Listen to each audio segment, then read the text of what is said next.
ভয়াবহ গরমে হাঁসফাঁস করছে ভারতের রাজধানী Delhi. Heat index 51.9 degree Celsius. আর এদিকে গুজরাটে নতুন করে ছড়িয়ে পড়েছে করোনা ভাইরাস। মাত্র 11 দিনে আক্রান্ত বেড়ে দাঁড়িয়েছে 1281 জনে। কি হচ্ছে ভারত জুড়ে? তাপদাহ না করোনা ভাইরাস, কোনটা বেশি ভয়ঙ্কর? গত 24 ঘন্টায় বুধবার সকাল 8টা থেকে বৃহস্পতিবার সকাল 8টা পর্যন্ত গুজরাটে নতুন করে করোনা পজিটিভ হিসেবে শনাক্ত হয়েছেন 203 জন। এই নিয়ে গুজরাটে মোট আক্রান্তের সংখ্যা দাঁড়িয়েছে 1281 জনে। স্বাস্থ্য মন্ত্রণালয়ের তথ্য অনুযায়ী বর্তমানে হাসপাতালে ভর্তি আছে 23 জন। বাকি 1258 জন চিকিৎসা নিচ্ছেন হোম আইসোলেশনে।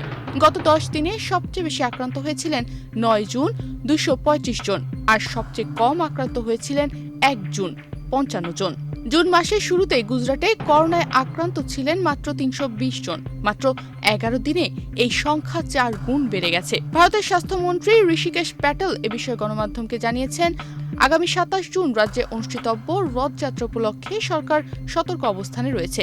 যে কোনো সংক্রমণ যেন বিস্তার না ঘটাতে পারে তার জন্য প্রস্তুতি নিচ্ছে স্বাস্থ্য অধিদপ্তর।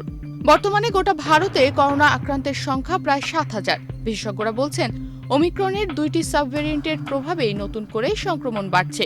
এগুলো হলো আর্কাট্রাস এবং পাইরোলা, যেগুলো তুলনামূলক কম বিপজ্জনক হলেও দ্রুত ছড়ায়। উপসর্গ হিসেবে দেখা যাচ্ছে হালকা জ্বর, সর্দি, কাশি, মাথা ব্যথা, দুর্বলতা এবং কিছু ক্ষেত্রে ডায়রিয়াও। অন্যদিকে দিল্লিতে চলছে অদ্ভুত এক বিভীষিকা। তাপমাত্রা নয়, হিট ইন্ডেক্সে রাজধানী সেদ্ধ হয়ে উঠেছে। এই সপ্তাহে রেড অ্যালার্ট জারি করেছে ভারতের আবহাওয়া বিভাগ।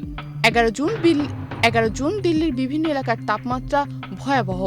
আইনগরে 45 ডিগ্রি সেলসিয়াস, পালামে 44.5 ডিগ্রি সেলসিয়াস, রিজে 43.6 ডিগ্রি সেলসিয়াস, লোদি রোডে 43.5 ডিগ্রি সেলসিয়াস, ময়ূক বিহারে 40.9 ডিগ্রি সেলসিয়াস পর্যন্ত তাপমাত্রা দেখা গেছে।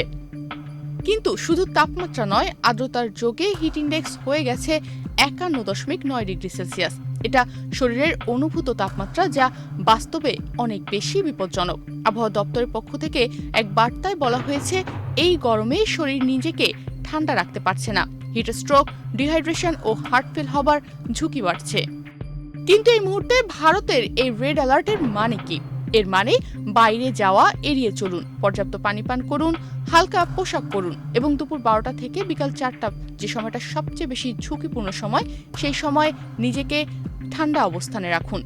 আবহাওয়া বিভাগ জানিয়েছে, এই তাপদাহ চলবে 13 জুন শুক্রবার পর্যন্ত। একদিকে করোনা, অন্যদিকে হিটওয়েভ, এই দুই মিলে যেন ডাবল ট্রাবল ভারতবাসীর জন্য। বিশেষ করে বৃদ্ধ, শিশুরা এবং যাদের হৃদরোগ বা ডায়াবেটিস আছে তাদের জন্য এই সময়টা অত্যন্ত বিপজ্জনক। গরমে শরীর দুর্বল হলে রোগ প্রতিরোধ ক্ষমতা কমে যায়। তাতে করোনার মতো ভাইরাস দ্রুত আক্রমণ করতে পারে।